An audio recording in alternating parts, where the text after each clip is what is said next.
ငါကူမျိုးပြားနဲ့ရင်မောင်တန်းနိုင်မဲ့စီးပွားရေးလုပ်ငန်းတစ်ခုလုပ်ဖို့ရှိတယ်အဲ့တော့ဘသူငါနဲ့ share ပါမလဲ share မန်မာများကိုဖိတ်ခေါ်ပါတယ်အိုးဘလို့ပြတ်သွားတော့ဟာ ဘလို့ပြည့်ရမှာလဲကွာမင်းရဲ့မဟာစီမံကိန်းကိုထောက်ခံနေတဲ့သဘောပေါ့ကွာ ဒါဆိုမင်းကတော့ share ပါမယ်ပေါ့ မပါဘူးငါလည်းပစိုးပြင်ဝင်နေနောက်ကျသွားတာငါလည်းသွားမှာတတ How do you do မိချော အဲ့ရမင်းဒူးကောင်းဘာဖြစ်လို့လဲငါဒူးကောင်းအကောင်းရှိသေးတယ် စီစီနဲ့ထောက်မိတာငါပါပဲနော်စူးတာပေါ့ပါလေပြောနေတာလေပါလေပြောနေတာလေအာနားမလဲပေါင်းနေဒီတော်သားကွာ What are you doing What are you doing ဟဲ့အောင်မင်းငါ့ကိုဘာမှလာမပါနဲ့ငါဝတ်သားလည်းမစောက်ဒူးရင်သီးလည်းမကြိုက်ဘူး အာပါလေပြောနေတာလေဟောတုံးလိုက်တဲ့တော်သားကွာ What are you doing တော့နားမလဲဘူးမင်းနားမလဲမနဲ့ငါတပည့်တော်နားလဲတယ်ဒါပေမဲ့ပြောပြလိုက်စမ်း What are you doing ဆိုတာပါလေဝတ်တယ်ဘာလုပ်နေလဲလို့မေးတာပြောလိုက်စီးတင်နေတယ်ပါတယ်ပြောနေတာလေ What are you doing မင်းဘာလုပ်နေတာလဲဒီနေရာမှာဘာလာလုပ်နေတာလဲ မင်းမမြင်ဘူးလားငါဒီမှာမိတော့ရီသားစကားပြောနေတယ် ဟာဘာပြောလဲကြီးစားစကားပြောနေတာဟဲ့လား ဟုတ်တယ် ဟာမင်းကငါပြောရတယ်လေနဲမကြော်နဲ့လို့ပြောရတယ်လေမိချောဒီကောင်လေးကိုကြီးစားစကားပြောဆိုဟုတ်လား ဟုတ်တယ် ဟာနင်းဖြေပေးလိုက်ပြီလား ပေးပြီးပြီ Oh my god my god god my god သွားပါပြီပေးပါပြီဖြေပေးလိုက်ပြီတဲ့ငါနှလုံးသားတွေတော့ဘလုတ်ကင်းကုန်ပြီဘလုတ်ကင်းကုန်ပြီ ဟဲ့အောင်မလုပ်ချင်းချင်းတခြားနေရာတော့နော်ဒီနေရာမှာမလုံးနဲ့အာဘုဒ္ဓနန်နေ အာတတိကမနဲ့သွားမတိုင်ဘူးမလား အာနာပူကောင်းနေတယ်ဟာဘာဘလုတ်ချင်းရမလဲဘလုတ်ချင်းမဟုတ်ဘူးကွာဂရုတ်ချင်းဘလုတ်ကင်းအသေးကွဲတာကိုပြောတာကွာဒီမှာတာလာ Do not forget မောင်တာဖြူဘယ်တော့မှမမေ့ပါနဲ့ပြန်တွေ့မယ်ရင်းနဲ့ငါနဲ့ပြန်တွေ့မယ်ပြန်တွေ့တော့ ပုံစံအရှိကိုဝတ်ထားစားရတာဟမ်ခရမ်းသီးလို့ဘာလို့လဲဟမ် အေးလေ ကြာငါ့ကိုခုနတော့အဖြေပေးသွား ဘယ်တော့ပေးလို့လဲ ဟောဒီဟိုကောင်တာပြောရှိမှတော့ပေးရလေဟာပေးသွားပြီ ငါမသိဘူးကွာ မသိလို့မရဘူးကလေးတွေကအကုန်လုံးအရွယ်ကြီးကြီးတယ်အကြီးတယောက်ရည်စီမယ်နော် ဒီမှာအကြီးမရှိဘူးလေသူ့နာမည်ကတဲတာသူ့နာမည်ကထိန်ထိန်သူ့နာမည်ကမြရင်အကြီးဆိုတာမရှိဘူး အကြီးတယောက်ဆိုတာတို့ရည်ဆိုတဲ့တယောက်ကိုပြောတာ ဩညို့ယေစုတဲ့တရားကိုပြောလာလားသူရဲလေ သူနဲ့ဖက်ပြီးတော့ပြစ်မနေစမ်းပါနဲ့နော်ထားလိုက်ပါတော့ တကယ်စိတ်ပြတ်ဖို့ကောင်းတယ် အေးသွားပြီနော် သွားပြီ ဟိုကထွက်သွားပြီသိမကြတော့ဘူးနေမွေရနဲ့လေသူနဲ့ငါနဲ့ကွဲတော့မှနင်းတိလာတာ ကောင်းတယ်လေအဲ့ဆိုလို့ရှိရင်ခင်စိတ်ကိုယူပါလားဟိုခင်စိတ်ကလေအဲ့ကောင်မကြီးလိုမျိုးစိတ်မစိုးတတ်ဘူးနော်ခင်စိတ်ကိုယူနော် အမေငါတော့လာဒီဟာလားဟမ် မင်းပြောတော့မင်းချက်က3-4ဝိုင်းခိုင်းလာတာဆိုချက်တကောင်15မိနစ်ဆို3မိနစ်ဆိုမင်းရတော့အခုကဓာတ်အုပ်ချုပ်ကြီးခံရတာမှန်ချက်ကဇောင်းမွေးတော့အားနေ ဟဲ့အဲ့ဇောင်းမင်းမဟုတ်အဲ့ပြေးချင်လို့မဟုတ်အဲ့သူအရင်ခွတ်ချင်နေ ဇောင်းမွေးအမှာတော့ပြေးချင်လို့ပေါ့ ဒါလေးတော့မဆက်လုံးပါနဲ့ ဦးလေးဇာရှိချေးတဲ့တင်လိုက်လी ဟာဒါသားသဘောလေသားသဘောနော် ကလာလာလာချလှုပ် ချတယ် ချတယ်ပါ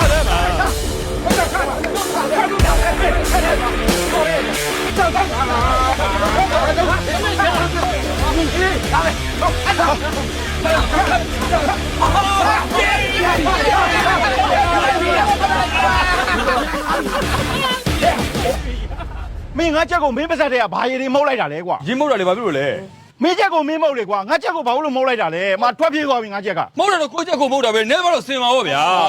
မင်းကွာမရိုးသားဘူးကွာမင်းကလင်ကြီးလှုပ်ပြီမင်း အာဦးလေးဘာမှရှုံးမဲလာမဲမနေနဲ့နော်ဒီမှာဦးလေးကျွန်တော်ချက်ဟင်းအိုးထဲမရောက်ခင်ကိုချက်ကိုရင်သွားဖမ်းအောင်ခွေးတာဖြစ်နေဦးမယ် ရဲနာ ရှမ်းဖေ ဒီကောင်နဲ့မပတ်သက်ပါနဲ့လို့နင့်ကဘယ်နှခါပြောရမလဲ လမ်းကြုံလို့စကားပြောနေ လမ်းကြုံလည်းပြောစရာအကြောင်းမရှိဘူး ဟုတ် ဒီမှာကြည့်အဖေမျက်နှာကိုပင်းမျက်နှာကိုတေချာကြည့်သားဒီကောင်ထိုးကြိတ်ထားတာလေမျက်နှာကြီးတစ်ခုလုံးစုပ်ပြတ်တတ်နေပြီကြည့်အောင်ဒီမှာ ဟေးလက်ပြန်လောက်ထားရပဲဟိုမှာဆရာရနဲ့ကျွန်တော်ပါ အော်နေကအဖေဘက်ကမပါဘဲနဲ့ဟဲ့အခြေမင်းမရှိတဲ့ကောင်မင်းကငါပြောထားမယ် မင်းငါသမီးနဲ့မပတ်သက်ပါနဲ့ စိတ်ခေါ်ပါဖေ ရှင်းရှင်းပြောမယ်မင်းတို့ငါသမီးနဲ့လုံးဝသဘောမတူနားလေလာရအောင်အခြေမြင့်မရှိတဲ့ကောင် ခွေနဲ့ရောက်တော့ဖဲ့တယ်ဗောဟုတ်လားဒီမှာဦးလေးလည်းကျွန်တော်အမေနာမှာမတွေ့စီနဲ့နော်ဘလို့ပုံစံနဲ့ပဲတွေ့တယ်ကျွန်တော်ဆုံးမဆိုနဲ့ no လာသမီးလာသွားမယ် မတူမယ်နော် မင်္ဂလာပါရှင် မင်္ဂလာပါဗျာဟုတ် ကျမတို့က Player YouTube Channel ရပါရှင် ဟုတ်ကဲ့ဟုတ် ဟုတ်ကဲ့ဟိုနယ်ပယ်အသီးသီးမှာအောင်မြင်နေတဲ့သူတွေကို interview ပြီးတော့တင်ဆက်နေတဲ့ channel လေးပါရှင် ဟုတ်ကဲ့ပါ အဲ့ဒါဒီကဆရာဒီဝကျော်ကောင်းနဲ့ interview ကျင်လို့ပါ တော်လေးကရောက်လာပြီ ဟုတ်ပါတယ်ဆာ ဟိုစိတ်ဆရာကမျက်လုံးတစ်ဖက်အကျော်လိုက်ညာလိုက် မဟုတ်ဘူးကန်းဆာဟိုဒါပါလီယာအင်တာဗျူး channel က Player အော်လေယာအင်တာဗျူး channel ပါဆာ နံပါတ်တော်လေးနဲ့မောင်တော်လေးကဘဝအဆက်ဆက်ကသိချစ်ကြတဲ့ချစ်သူတွေကိုနံပါတ်တော်လေးရဲ့အဲ့ဒီမှာနံပါတ်တော်လေးရဲ့ကောက်ကြောင်းဒီအလားတရားတွေကိုမင်းတို့မင်းတရားကြီးကမကြော်လွားနိုင်တော့ဘဲနဲ့နံပါတ်တော်လေးကိုကောက်စားတော့ကောက်သွားခဲ့တာဒီဝေဒနာတွေကိုရင်ဝယ်ပိုက်လွမ်းစွတ်ကြည်ကွဲမခံစားနိုင်တော့ဘဲနဲ့ကိုအဆုံးစီရဲ့နောင်ဘဝဆက်တိုင်းပေါင်းဖက်ရပါစေဆိုပြီးသစ္စာဒိဋ္ဌံပြုခဲ့တာ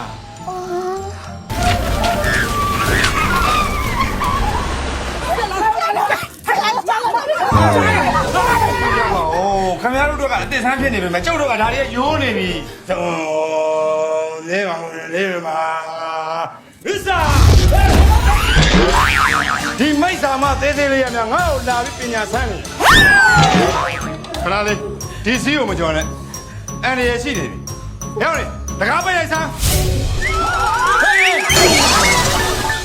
ဘာလို့လူခင်ရရှောက်လုံနေရလဲ 你把这话没啥得得哩，路标了。 လူရှိမှာတော့အဲ့လိုတော့နေသိကြီးခံရမှာပေါ့လေနေတောင်နားမလဲဘူးငါ business လုပ်နေတာဒါစီးပွား ဘာမှမကြောက်ပါဘူးဘာမှမကြောက်ပါဘူး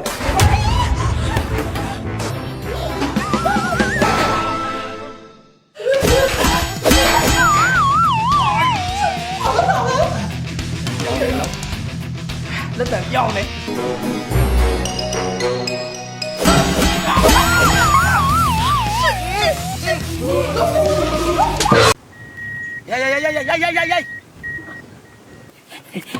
ရလေဘလို့ပြနေရလဲဘာပါလိမ့်မယ်ဘယ်သွားမလို့လဲ မရှိရရွာကိုသွားခြင်းလို့ ဟုတ်လားကိုကြီးတို့လည်းအဲ့ဒီရွာကိုသွားမလို့ဒီမှာဟိုလိုက်မဲ့ဆိုရင်လိုက်ခဲ့ပါလားကိုကြီးတို့လည်းကားလာတာလိုက်မလား လာရွေးလာရင်မလဲ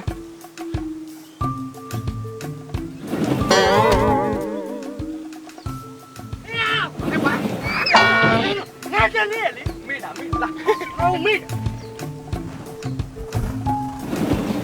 အနေတော့ဟိုကိုကြီးတို့ကြောက်လို့လားမကြောက်နဲ့နော်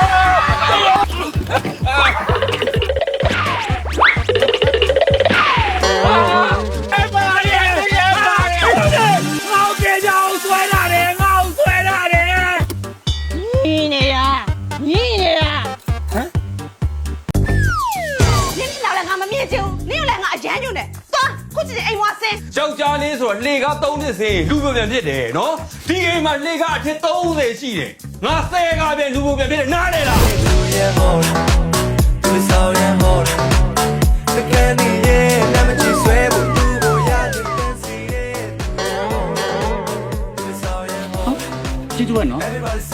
ရပါတယ်ကွာမိုင်းလာကွာရီလာဘယ်နဲ့ရီလာလဲလောက်လာတော့မင်းမနဲ့များမှားပြလောက်ကွ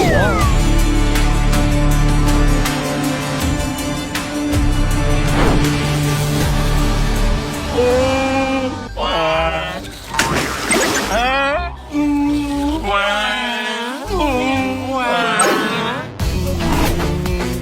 လည်းမနော် ကျောင်းသားလေးရောနည်းနည်းလေး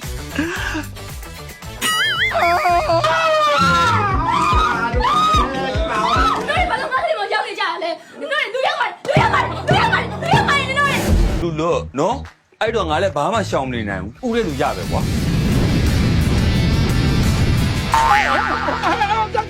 မလို့ဘလို့နေလို့တာလဲပါပါရဲ့ ပပမိမချင်းတစ်ခါမှမဖတ်ဘူးတော့ဘလို့လို့ကျင်နာတတ်မှာလဲလို့မင်းသား sorry နော် ခင်မောင်သိန်းဒီတော်ဖြစ်နေတာပဲတောင်ပြင်းမရှောင်မြက်ခင်းမမရှောင်တော်ပလူးနေဟဲ့လားငါနဲ့တော်ကိုလှုပ်ချင်နေပြီနော် မလီလှုပ်ချင်နောက်မှတက်တက်လှုပ်နော်ညီနဲ့ချင်းပေးမယ်ဟုတ်ပြီလား ဟိုတတလေးချက်စီရဲ့ပထမဆုံးအချိန်နဲ့အရှင်တူတာပဲအော်ဘလို့လို့ဖြစ်နိုင်မှာလဲလို့ဘလို့လို့ဖြစ်နိုင်မှာလဲပြီးတော့မိဘကိုလည်းမစော်ကားကြဘူး ငါ့ရန်လာလုံနေနဲ့နင်တို့ကိုက်လိုက်မယ် အာကိုက်နင်းလည်းကိုက်ပါ ကဲတာမီယောင်နေတဲ့ချင်းနေတဲ့လာပါလေးကိုဒီလိုပဲသူရဲ့ဟောဒီဆောင်ရဟောဒီပါယူနော်ကိုသားသမီးကိုကိုလိုက်မဟုတ်ကောက်တွေလုံးဝမစင်းစားနဲ့နော်ခင်ဗျာဆန်မဲစားကျင်တာကျမပြန်မကြားချင်ဘူး ဒီကောင်မထမ်းဆောင်နေတာပေါ့ဟဲ့အေးဘာဖွင့်လာလဲရှင်တို့ဗျာဗျာကိစ္စရှိရင်ပြင်လာသွားရှင်းတော့အဆောင်မှုပဲလို့ပဲအဆောက်ပိုက်ရှင်အောင်နှစ်လောက်ပေါ့မဆုံး မရဘူးဟဲ့မရဘူးတခြားစနာကြွ အော်မစကားပြောတာမာကြီးပြောနေလဲ စိတ်နဲ့ပဲရှိတယ်လူကတော့လာမွားနဲ့ဒါပဲရမယ် ဒီသူများကိုပဲဆွာလို့ရမယ်နော်မြင်းမြင်းဆန်းဆိုတဲ့ဟာမှလာမဆွာတဲ့နေဖျက်ရလဲဘာတော့ဘာလဲကိုချီတော့ရမို့လို့တီးခံနေရတော့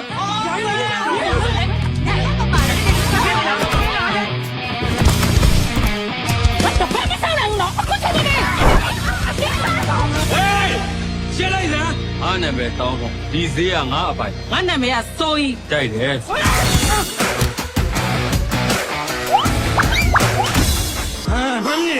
ရေတိုသမားပဲလက်ခက်တယ်ရေရှည်သမားဆိုလက်မခံဘူး ကတ်ထိုင်းပြီးတော့မြင်ဘာလို့ daily ပဲစဉ်းစားနေရလဲ ဟိုတနေ့ကလေအမအခန်းထဲမှာကျွန်တော်အတွင်းကဘောင်းမီလေးများကြံခဲ့လာလို့ ဟိုကျွန်တော်ပြန်တော့မယ်နော် ဘယ်တော့ဒီရောက်နေလဲ ကျွန်တော်ညဒီမှာအိတ်တာလေရေပိုက်ကတစ်ပိုက်တော့ပြင်ပြီးသွားပြီ ဒီရေစမ်းဖို့ရကောင်မလား အခုလဲမမရေပိုက်လေးလာပြင်ပြီးတာ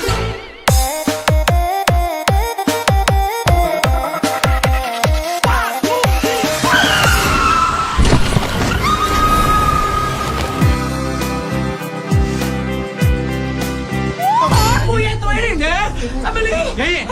င်ရနေဘယ်သူလောက်လိုက်တာလဲငါရိုက်ခွဲလိုက်တာတောင်းထိုင်းဆိုတဲ့ကောင်ကလေနှမတိဓာတ်ကြည့်ပဲမှတ်ထား မိတူတဲ့တတူတဲ့ရှိတယ်စိန်ခေါ်ရင်တိတ်မောင်းနေလိုက်ပြီးသားပဲဟဲ့ကောင်သားတွေငါ့ကိုမစွဲနဲ့မစွဲ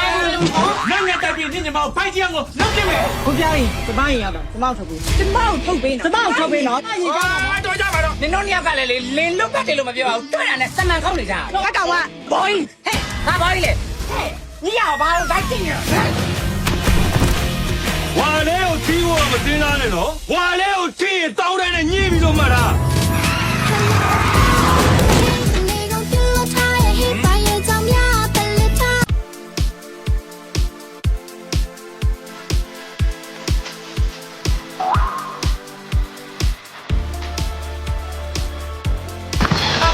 မင်းငါ့ဝါရီထွေးတော့အောင်ပြီးခဲ့များချင်း မမြင်ပြီးခဲ့မဟုတ်ဘူးတော်တိုင်းနဲ့ဖွင့်လို့ရတယ်တော့ကတော့ကြီးဖြစ်နေတာ မြင်ရစမ်း မမြင်စမ်းဘက်ကဘာဖြစ်နေလို့လဲ မြင်စမ်းဒါဖြစ်နေနားလဲလားဘုံချောက်နေပြီတိလား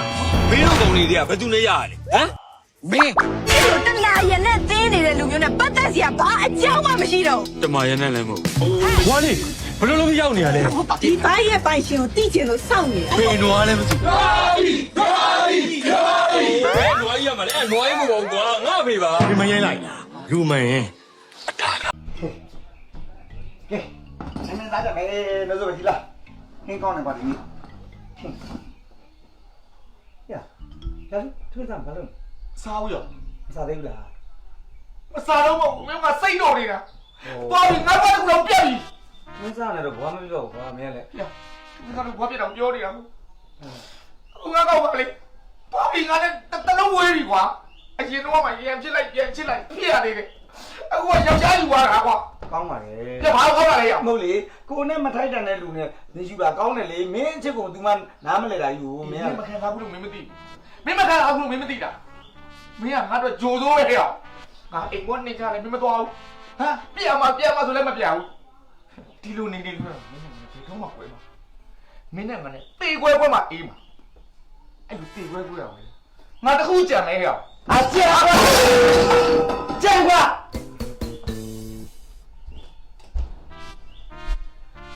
ဒီဘက်ဖေးစိုးပါလား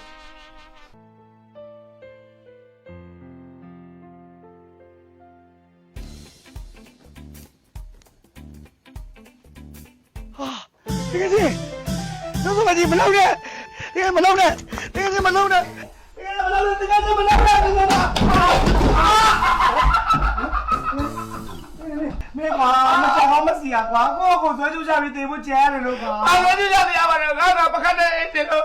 ကျိုးတက်နေနေတာကွာပခတ်နေဘူး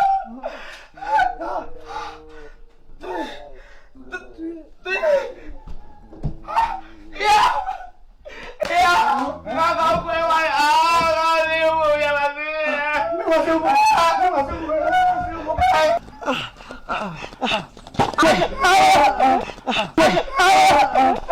တေးမီလေးမင်းတဲ့ကောက်ချရချမ်းပါဘာလဲမင်းမချတော့ချတော့မြန်ချပေးလိုက်တာလေချပါချတယ်တော့တော်လေးကြခဲ့တယ်ကွာမင်းကဒီလိုကြီးမတော့ကတိုင်နေတဲ့စောက်ပါဘောကွာတို့မစောက်တာမပွေးတော့မနိုင်လို့ပါငါတော့မှမလို့ဆိုတော့မပွေးတော့ငါတို့ထားလိုက်မယ်လေထားလိုက်မယ်လေနော်ပြီးတော့မလေးကာဒီဝါ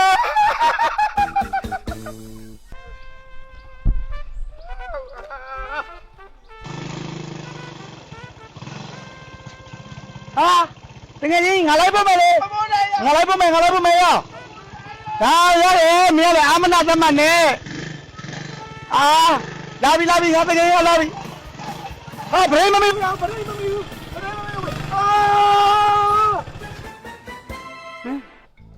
နိုးစပကြီးပဲရောက်သွားလေနိုးစပကြီးဟေးဟာဒီကောင်လည်းကွာခြေအောင်နာနေတာတော့မပြေးရတော့မြင်နေဩသူကခြေအောင်နှစ်ဖက်ဂျိုင်းတော့တစ်ခုဆို၃ချောင်းဆိုမြန်တာပေါ့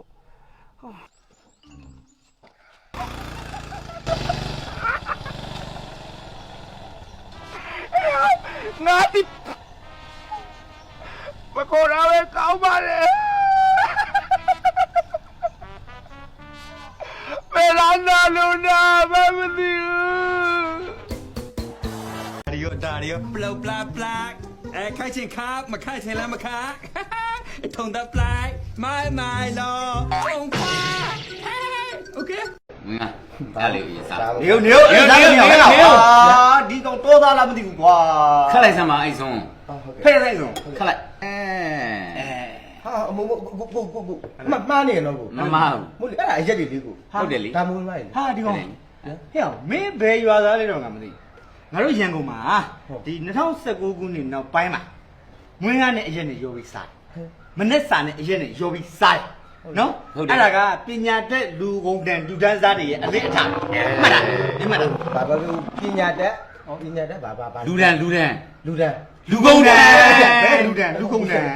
လူကုန်နဲ့ပညာတတ်အတိုင်းဝိုင်းတွေက2019မှာဒီလိုပဲစားတယ်နော်စားလိုက်မလားစားလိုက်စမ်းပါမင်းလုံးနေလေတော်မကောင်းပါဘူးကိုကြီးပြောင်းတော်ဆိုးပါတယ်ဗျာတမျိုးကြီးပဲဗျာမင်းလည်းမပြောနဲ့မွေးငါချက်တဲ့မိမကြီးအဆက်နဲ့ဒီကောက်အဟက်နဲ့ကြိုက်တယ်ဟေးကအဲ့ဒါကြီးလာမပြောနဲ့မတ်တင်ရွှေအဆက်နဲ့ငါအဟက်နဲ့ဘလူးလူကြိုက်ပါလေ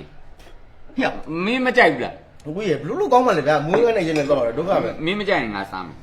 ဒီအညာသားမခံစားတတ်ပါလားကဲထူပါဦးကွာဖြည့်ချင်တာပါဆိုဖြည့်ရမယ်အဲ့လိုဆိုတော့သူပြီးနေဟုတ်တယ်တော့ဖို့ထည့်ပေးတာမဟုတ်ဘူး40နဲ့ကွာမင်းစကားအောင်နားထောင်ရောက်ရဝေးဟဲ့ဟုတ်လေတို့စားဟာကိုဒါလည်းပဲမဟုတ်အရက်တွေလေးကိုသိတယ်လေမင်းအရက်တောက်ချင်တာမဟုတ်လားတောက်ချင်တယ်လေကိုအစားပါစားပြီ奶奶，我娘嘞，我也当爸爸，当妹妹啊，baby，太别棒了，当我当我了，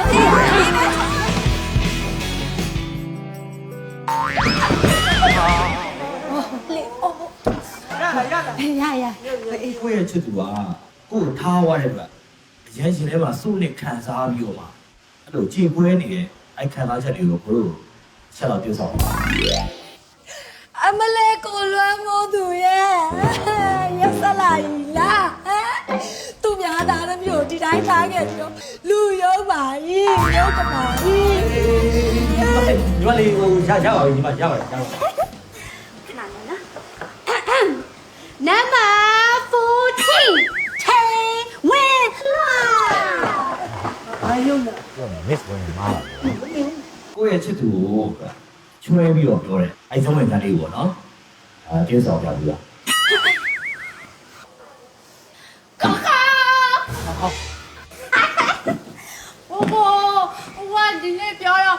我准备冲。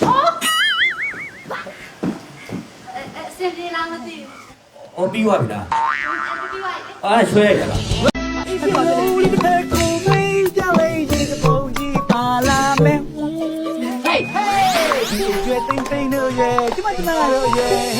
င်းကြီးရတာလေယောက်ျားလူလူမိန်းမလူလူဘာကောင်မှကိုမသိဘူးအကောင်မဟုတ်ဘူးဟေးကောင်မကောင်မ